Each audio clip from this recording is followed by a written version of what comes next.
सेवा recording studio Mirganj.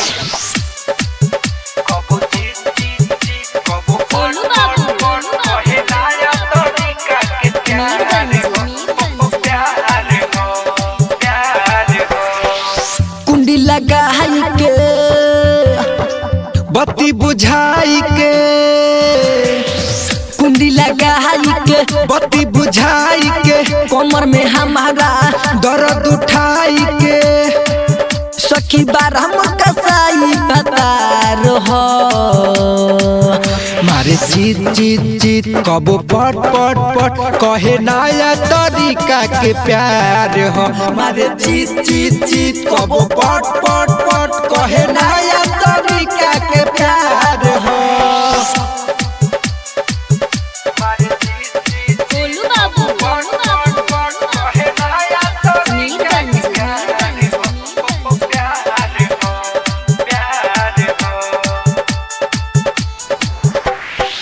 बुझे न दर्द हमरो मरद देवेला बड़का चोट रे, मिलते मौका कोरा में सखिया लेके जाला लोट रे।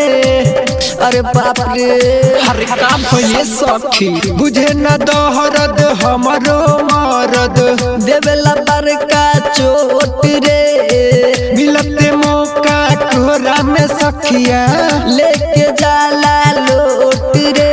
सीखेला जब लाली लगावल धरेला एकबार में, हमर जवानी छोड़ता पानी का कही सखी बढ़ गइल परेशानी, पिए जैसे बुझाला कि मार हो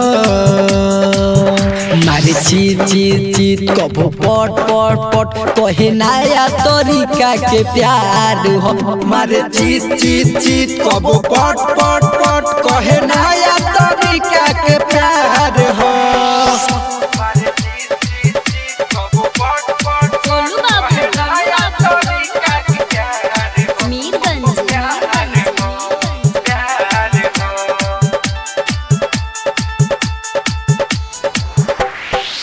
रहन से एकरा सुन सचिन बानी हम परेशान हो, माजा मारे में लागेले सलमुद्दीन लेली बीटू जहान हो।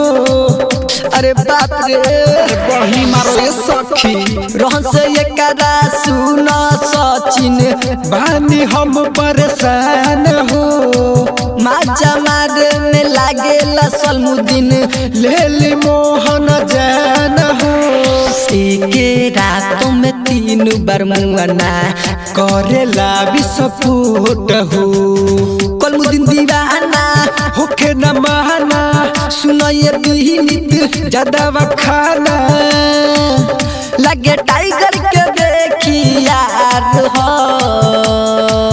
मारे चीत चीत चीत कबो पट पट पट कहे नया तरीका के प्यार हो, मारे चीत चीत चीत कबो पट पट पट कहे नया तरीका के प्यार हो। सेवा रिकॉर्डिंग स्टूडियो मीरगंज।